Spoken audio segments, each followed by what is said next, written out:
Salut, salut, salut. Aujourd'hui, je vais vous parler de la compréhension avec les esprits. Comment vous pouvez comprendre mieux les esprits, la communication que les esprits utilisent, le langage. Avant tout, veuillez être patient et écouter cette vidéo jusqu'à la fin. Ok. Quand on parle d'esprit, on parle de quoi? On parle du monde spirituel. On parle de l'invisible. On parle de ce qui est à l'intérieur de l'homme, de ce qu'on ne voit pas. Donc, comment faire pour comprendre le monde des esprits? C'est très simple. Comprendre les langages, c'est d'arriver à travailler son cerveau ou bien arriver à ouvrir son troisième œil. Mais moi, je ne vais pas parler du troisième œil, mais je vais parler de votre cerveau. La psychologie. Quand on voulait comprendre le monde des esprits, on ne doit pas oublier les petits détails. C'est comme si vous êtes en train de regarder une série ou un film dans une télé. Les petits détails ne sont pas à oublier. Sinon, vous risquez de ne pas comprendre l'essentiel. Quand vous êtes à côté de quelqu'un, comment comprendre les sentiments de la personne? Comment rentrer à l'intérieur de cette personne? C'est à travers les petits détails. Quand quelqu'un a une conversation avec toi, la manière que tu vas écouter la personne, tu vas analyser ces choses. Donc avec les esprits, c'est pas ce qu'on voit qu'on regarde, mais on regarde ce qui est à l'intérieur. C'est comme tu donnes un seau où il y a de l'eau, et puis on ferme avec une couverte. Tu ne peux pas savoir qu'il y a de l'eau dedans. Mais il faut regarder en profondeur pour savoir qu'il y a de l'eau dans le seau. Tant qu'on ne t'a pas dit qu'il y a l'eau, comment tu as fait pour savoir qu'il y a l'eau si quelqu'un ne te dit pas qu'il y a l'eau? Avec le monde des esprits, c'est comme ça. On ne te dira pas, mais c'est à toi d'analyser et de savoir qu'il y a l'eau. Donc, le monde spirituel travaille plus avec nos pensées, avec nos émotions. Donc, quand ils veulent te communiquer, ils utilisent les émotions. On parle avec toi. Avec les émotions, tu comprends très vite. Par exemple, c'est comme quand ils veulent te transmettre un message, c'est comme une flamme. Des petites flammes. Quand les esprits veulent parler. Tu es assis, tu es en train de réfléchir à quelque chose. Et comme une petite éclair, pouf, dans ton cerveau, tu reçois un message. C'est comme ça que les esprits communiquent. Même si tu n'es pas éveillé, tu reçois les messages, mais comme tu n'es pas éveillé, comme tu n'es pas initié, tu ne comprends pas. Tu n'arrives pas à mieux expliquer les choses. Même dans vos rêves, quand les esprits viennent vous transmettre certains messages, vous n'arrivez pas à décortiquer le message parce que vous n'êtes pas initié. Souvent, on vous donne des visages qui ne sont pas les vrais visages parce que vous n'êtes pas initié. Parce que vous n'êtes pas atteint à un certain niveau dans votre réveil de spiritualité. Donc, quand les sorciers viennent utiliser des fausses images pour venir vous dire que non, que c'est ta mère ou que c'est ton père qui te pousse, alors que c'est ta tante. Comme ta tante ne veut pas que tu saches que c'est elle qui est la base de ce qui t'a vu, elle prend le visage de ta mère et vient mettre dans ton rêve. Pour que quand tu vas te lever, tu vas détester ta mère en croyant que c'est ta mère qui est la sorcière, alors que non, c'est ta tante. C'est comme ça que le monde spirituel travaille.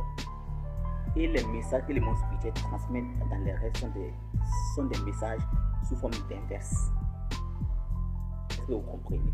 Quand on veut parler de la vie d'une personne, du parcours d'une personne, on utilise par exemple une voiture. On peut parler de la destinée, on utilise une voiture que cette personne peut utiliser pour conduire. Voilà. Et quand on va parler aussi du corps de l'être humain, on utilise une voiture. Ce qui veut dire que quand une voiture, par exemple une voiture peut expliquer plusieurs choses. Tu peux voir une voiture qui a c'est la mort, c'est quelqu'un qui doit mourir. Alors que non, tu peux rêver voir la mort de quelqu'un alors que c'est un mariage. Tu vois comment c'est gens inversés. Tu rêves que quelqu'un est mort alors que c'est un mariage. La signification c'est mariage. Tu rêves d'une voiture, tu te lèves là, ça veut dire que c'est quelqu'un qui doit mourir. Moi je me souviens, j'ai rêvé une fois. C'était un car qui quittait en route qui est tombé. Quand je me suis levé, j'ai compris que c'était une femme qui devait, parce que quand on parle de car, on parle de quelqu'un qui porte des gens. En bas des cas, ça prend des gens, ça prend des passagers. Donc j'ai compris. Et ça n'a pas duré. Il y a une fille qui a grandi là. Et je vous raconte encore, je viens une autre. Un arbre. Quand on parle des arbres aussi dans le monde des esprits, quand on veut parler d'arbres, on parle des êtres humains. Un arbre, un gros arbre, j'ai dit un gros arbre comme ça, qui est tombé. J'ai analysé, j'ai vu que non, ça veut dire qu'il y a quelqu'un d'une grande destinée qui va perdre là. Et ça n'a pas duré, il y a un petit enfant, un petit garçon qui a perdu là. Donc tu vous voyez ces gens, c'est comme ça que le monde des esprits travaille. Il faut savoir décortiquer les messages. Voilà pourquoi moi je vous dis de vous initier. Tant que tu n'es pas initié, tu ne peux pas le comprendre. Tant que tu n'es pas initié, tu ne peux pas comprendre le monde des esprits. Il faut t'initier pour mieux comprendre les langages, pour mieux comprendre ce qu'ils veulent te transmettre. Ta destinée est entre leurs mains. Donc, si tu es initié, le message qu'on viendra te transmettre sera bien clair. Et la compréhension sera bien claire. Donc, initiez-vous. Initiez-vous pour connaître votre vie, votre chemin de vie, pour connaître qui vous devez être en réalité dans cette monde. Car tout ce qui est dans cette monde est déjà conçu dans l'invisible. Tant que ce n'est pas conçu dans l'invisible, ça ne peut pas venir dans le visible. Non. Voilà pourquoi Jésus nous disait, tant que vous ne comprenez pas les choses d'en bas, quand vous parlerez des choses d'en haut, vous n'allez pas comprendre. S'il arrive que quelqu'un ne comprend pas les simples choses d'ici, quand on va lui parler des choses de l'esprit, des choses dans le monde des esprits, il ne pourra pas comprendre. Dans le monde des esprits, quand on vous parle du voyage, c'est à travers les pensées, la réflexion que Dieu utilise pour vous parler. Parce que Dieu ne parle pas avec la bouche comme ça, Dieu lui parle avec le cœur. Avec le cœur. Voilà pourquoi Jésus et David, dans la Bible, David aimait dire mon âme bénit l'Éternel. Quand il parle d'âme, il parle du cœur. Il dit que non, notre cœur a une bouche, notre cœur a des oreilles pour attendre notre cœur peut parler. Donc quand on parle de Dieu, c'est le cœur que le monde des esprits utilise. Le monde des esprits n'utilise pas la bouche ici. Le monde des esprits d'ailleurs ne parle pas, ils utilisent les signes. C'est les signes que le monde des esprits utilise. Donc, pour ta grandeur, il faut connaître le monde des esprits. Aucun homme d'affaires, aucun grand homme dans ce monde ne peut devenir grand sans le monde des esprits. Ne peut prospérer sans le monde des esprits.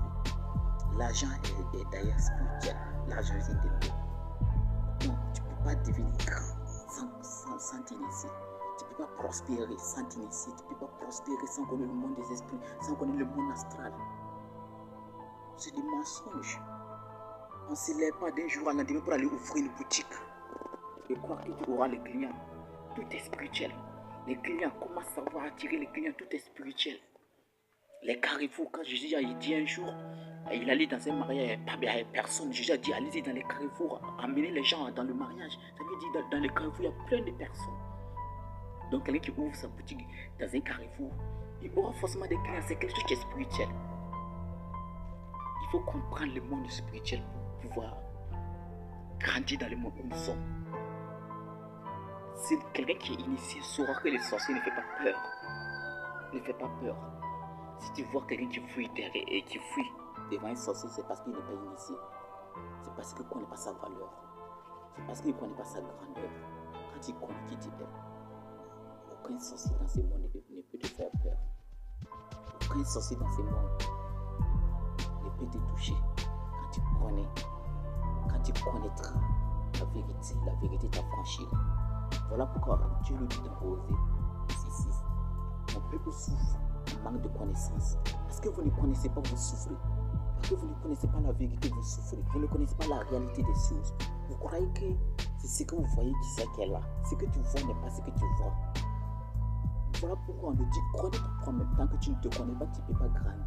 Tu ne peux pas prospérer. Tu ne peux pas devenir celui que tu dois devenir. Car ce que tu vois, c'est une illusion. La réalité n'est pas ça. Quand tu vois quelqu'un, il ne faut pas jouer avec l'apparence. L'apparence est trompeur. Tu peux voir quelqu'un, mais regarde à l'intérieur de la personne pour connaître qui est cette personne. Qui est la personne en réalité. C'est ça. Sinon, l'apparence est trompeur.